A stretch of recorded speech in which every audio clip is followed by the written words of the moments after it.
नमस्कार, मैं हूं सत्यपाल और आप देख रहे हैं CWB हिंदी न्यूज।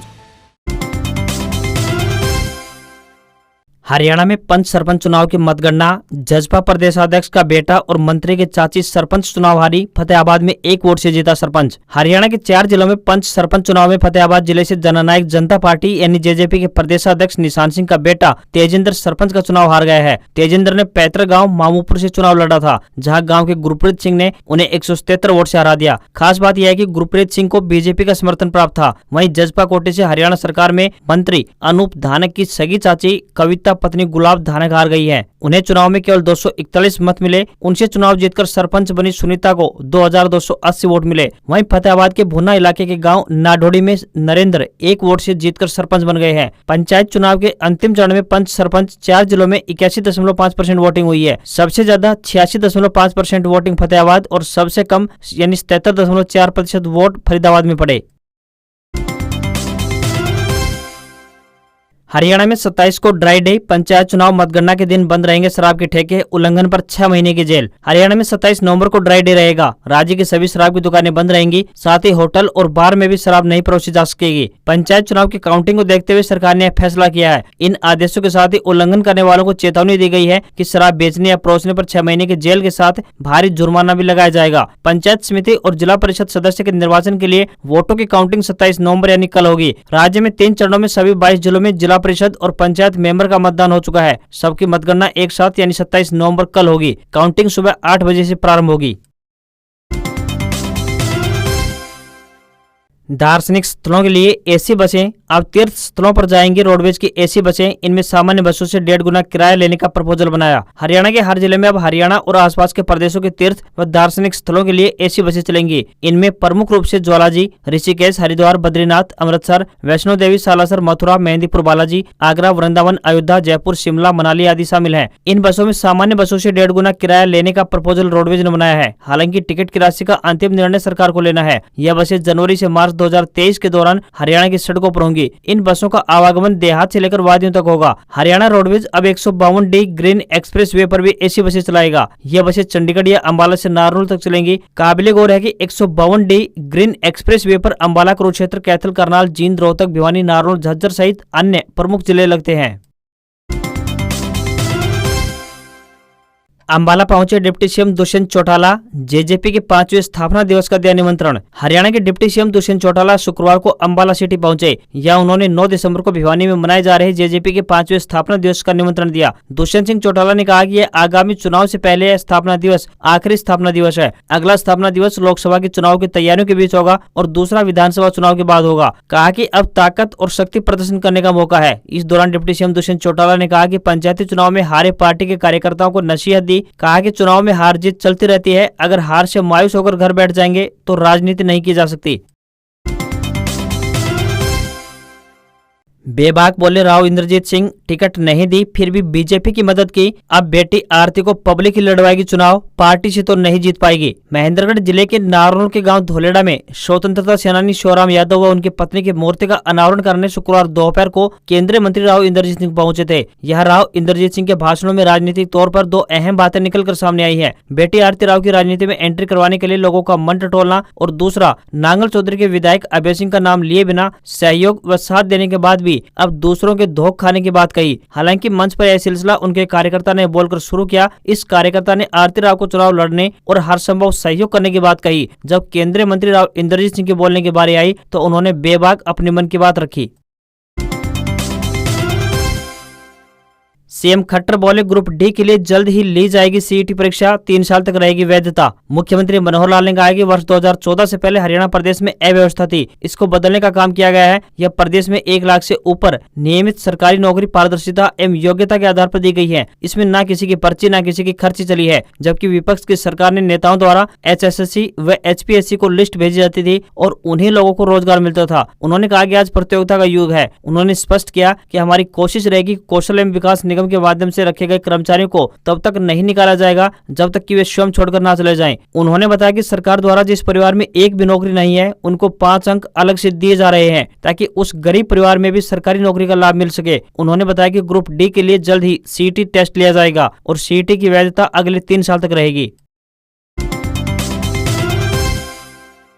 एमबीबीएस छात्रों की हड़ताल पर स्वास्थ्य मंत्री अनिल विज का बड़ा बयान, 1-2 दिन में निकल जाएगा समाधान। गृह स्वास्थ्य मंत्री अनिल विज ने हरियाणा में एमबीबीएस विद्यार्थियों की हड़ताल पर बड़ा बयान देते हुए कहा कि इस मसले पर मुख्यमंत्री मनोहर लाल ने संज्ञान लिया है और मुख्यमंत्री और अधिकारियों से बात की है। उन्होंने उम्मीद जताते हुए कहा कि आगामी 1 से 2 दिन में इसका हल निकाल लिया जाएगा। नई दिल्ली हरियाणा भवन में पत्रकारों से बातचीत के दौरान स्वास्थ्य मंत्री अनिल विज ने डॉक्टरों से आह्वान करते हुए कहा कि डॉक्टर आंदोलन करें, यह उनका अधिकार है, मगर मरीजों को उसका नुकसान नहीं होना चाहिए और मानवता के आधार पर डॉक्टरों को यह देखना चाहिए।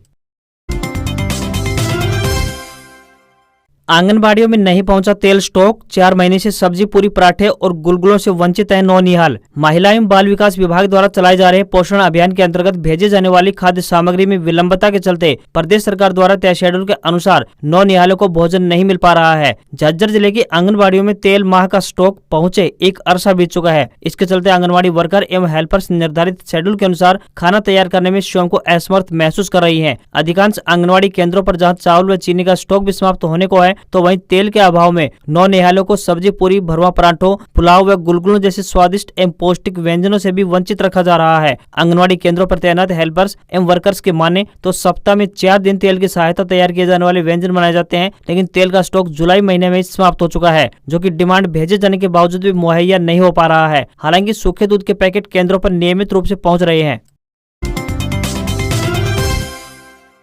एस्टेट एग्जाम अपडेट, हरियाणा पात्रता परीक्षा के एडमिट कार्ड आज होंगे जारी। हरियाणा विद्यालय शिक्षा बोर्ड के अध्यक्ष डॉक्टर वीपी यादव ने बताया कि हरियाणा अध्यापक पात्रता परीक्षा 2022 यानी एस्टेट लेवल 1, 2 व 3 का आयोजन 3 व 4 दिसंबर को करवाया जा रहा है। इस परीक्षा के पात्र अभ्यर्थियों के एडमिट कार्ड बोर्ड की वेबसाइट www.bses.org.in पर 26 नवम्बर यानी आज से जारी होंगे। सभी अभ्यर्थी एडमिट कार्ड पर दर्शाए महत्वपूर्ण निर्देशों को ध्यान से पढ़कर उनका पालन करना सुनिश्चित करें। अध्यापक पात्रता परीक्षा का संचालन गत वर्षों की भांति इस बार भी अभ्यर्थियों के गृह जिलों में ही करवाया जा रहा है। ऐसे अभ्यर्थी जिनके हस्ताक्षर, अंगूठे के निशान, फोटो निर्धारित मानक या साइज स्थान के अनुसार नहीं है, उनके प्रवेश पत्र रोके गए हैं। इसका कारण पोर्टल पर प्रदर्शित किया गया है। संबंधित अभ्यर्थी पोर्टल पर दर्शाई गई त्रुटि का 29 नवंबर शाम 5 बजे तक ऑनलाइन निवारण कर सकते हैं। शुद्धि उपरांत ही ऐसे अभ्यर्थी के एडमिट कार्ड डाउनलोड कर सकेंगे। जिन अभ्यर्थियों के प्रवेश पत्र डाउनलोड नहीं हो पा रहे हैं, वे अपने कंफर्मेशन पेज के साथ बोर्ड मुख्यालय भिवानी के कमरा नंबर 28 में कार्यालय दिवस में प्रातः 9 बजे से लेकर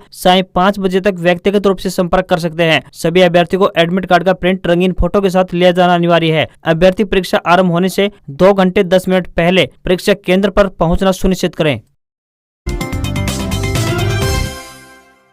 ट्रेन कैंसिल अपडेट, कोहरे के कारण इंडियन रेलवे ने रद्द की कई ट्रेनें। सर्दी में कोहरे के कारण लंबी दूरी की एक्सप्रेस ट्रेनें अपने निर्धारित समय से कई घंटे देरी से चल रही हैं, जिससे यात्रियों को ट्रेन से आवागमन करने में परेशानी हो रही है। देरी से चल रही ट्रेनों के कारण अन्य ट्रेनें भी प्रभावित हो रही हैं, जिसे देखते हुए रेलवे अधिकारियों ने कुछ रेलगाड़ी को रद्द करने का निर्णय लिया है, जिसके तहत अवध असम एक्सप्रेस 1 दिसंबर से 28 फरवरी तक रद्द रहेगी। इससे रोहतक व दिल्ली की ओर आवागमन करने वाले यात्रियों को परेशानी हो सकती है। वहीं 04974 भिवानी रोहतक स्पेशल यात्री गाड़ी, वहीं गाड़ी नंबर 04975 रोहतक भिवानी स्पेशल सवारी गाड़ी को भी 23 नवंबर से 2 दिसंबर तक रद्द कर दिया गया है। चंडीगढ़ प्रयागराज रूट पर चलने वाली ऊंचाहार एक्सप्रेस भी 1 दिसंबर से 28 फरवरी तक रद्द रहेगी। इससे अंबाला व दिल्ली की ओर आवागमन करने वाले यात्रियों को परेशानी हो सकती है। सोलर पावर प्लांट पर 75% सब्सिडी दे रही है हरियाणा सरकार, ऐसे उठाई इस योजना का लाभ। हरियाणा नवीन एवं नवीकरणीय ऊर्जा विभाग की ओर से अनुसूचित जाति तथा पिछड़ी जाति की धर्मशालाओं को 75% अनुदान पर जीसीआरटी सोलर पावर प्लांट उपलब्ध करवाए जाएंगे। पंजीकृत अनुसूचित जाति व पिछड़ी जाति की धर्मशालाओं पर जीसीआरटी पावर प्लांट लगाने पर नवीन एवं नवीकरणीय ऊर्जा विभाग की ओर से 75% का अनुदान उपलब्ध करवाया जाएगा। इसके लिए सभी पंजीकृत अनुसूचित जाति व पिछड़ी जाति की धर्मशालाओं के बिजली का लोड कम से कम 5 किलोवाट का होना चाहिए। धर्मशाला सोलर पावर प्लांट का गलत प्रयोग नहीं करेगी। विभाग की स्वीकृति के बिना धर्मशाला जीसीआरटी सोलर पावर प्लांट को दूसरी जगह भी स्थापित नहीं कर सकती तथा न ही उसे बेच सकती है। इस संबंध में अन्य किसी जानकारी के लिए किसी भी कार्य दिवस को अतिरिक्त उपायुक्त व मुख्य परियोजना अधिकारी के कार्यालय में संपर्क कर सकते हैं।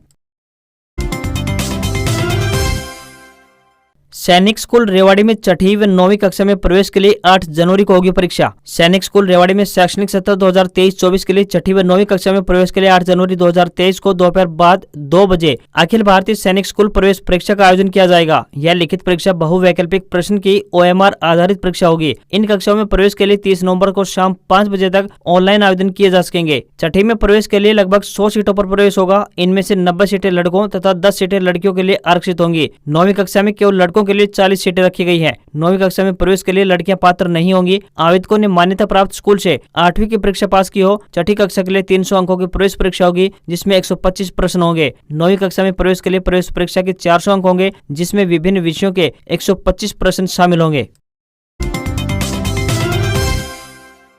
रोहतक से वैष्णो देवी तक चलाई जाएगी हरियाणा रोडवेज बस, जानिए रूट और किराया। रोडवेज में सफर करने वाले यात्रियों के लिए अच्छी खबर है। शुक्रवार को रोहतक से गुरुग्राम के लिए नई बस सेवा शुरू की जा चुकी है, जो कि केएमपी से होते हुए गुरुग्राम पहुंचेगी। रोहतक डिपो से सुबह 7:15 पर केएमपी मार्ग से होते हुए गुरुग्राम बस जाएगी। गुरुग्राम से शाम 6 बजे बस चलेगी, जो केएमपी मार्ग से होते हुए रोहतक पहुंचेगी। वहीं 1 दिसंबर से वैष्णो देवी दर्शन करने के लिए जाने वाले यात्रियों का सफर भी आसान होने वाला है। 1 दिसंबर से रोहतक से कटरा के लिए जाने वाली रोडवेज डिपो की बस 13 घंटे में यात्रियों को माता के धाम पहुंचाएगी। कटरा के लिए प्रतिदिन संचालित होने वाली बस न्यू बस स्टैंड से दोपहर 3:30 पर न्यू बस स्टैंड से निकलेगी और पानीपत, अंबाला, लुधियाना, जालंधर, पठानकोट, जम्मू होते हुए दूसरे दिन भोर पहर 5 बजे कटरा पहुंचेगी। वापसी की बात करें तो बस शाम को 4:30 बजे कटरा से चलेगी, जो कि जम्मू, पठानकोट, जालंधर, लुधियाना, अंबाला, पानीपत होते हुए दूसरे दिन सुबह रोहतक पहुंचेगी। प्रति व्यक्ति किराए की बात करें तो 800 रुपए निर्धारित किया गया है। उम्मीद है वैष्णो देवी धाम के लिए शुरू की गई बस सेवा यात्रियों को रास आएगी।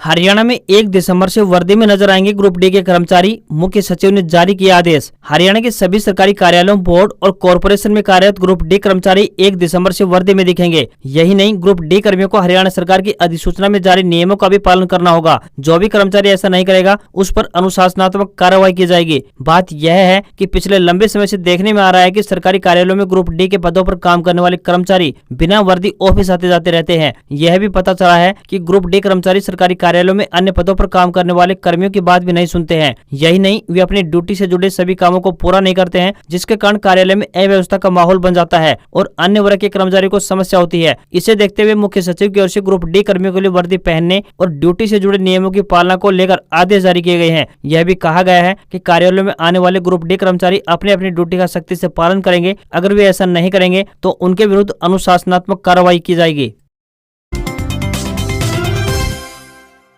शेयर बाजार का नया ऑल टाइम हाई, सेंसेक्स 62,293 के स्तर पर बंद हुआ। निफ्टी ने 18,512 का नया क्लोजिंग हाई बनाया। शेयर बाजार ने हफ्ते के 5वें और आखिरी कारोबारी दिन नए रिकॉर्ड्स कायम किए हैं। कारोबार के दौरान सेंसेक्स ने 62,447 का नया ऑल टाइम हाई बनाया है। इसके बाद सेंसेक्स 20 अंकों की तेजी के साथ 62,293 के स्तर पर बंद हुआ। यह सेंसेक्स का ऑल टाइम क्लोजिंग हाई और 52 वीक हाई भी है। निफ्टी ने भी 52 हफ्तों का नया हाई और क्लोजिंग हाई बनाया है। निफ्टी 28 अंक बढ़कर 18,512 के स्तर पर बंद हुआ। वहीं सराफा बाजार की बात करें तो बाजार में सोने और चांदी में गिरावट देखने को मिली है। 24 कैरेट सोना 52,660 रुपए प्रति 10 ग्राम के स्तर पर बंद हुआ। वहीं चांदी की बात करें तो ये 61,829 रुपए प्रति किलोग्राम पर पहुंच गई है। रुपया डॉलर के मुकाबले फ्लैट बंद हुआ है। 1 डॉलर का रेट 81 रुपए 11 पैसे के स्तर पर पहुंच गया है। आज खबरों में बस इतना ही। देखते रहिए CWB हिंदी न्यूज। नमस्कार।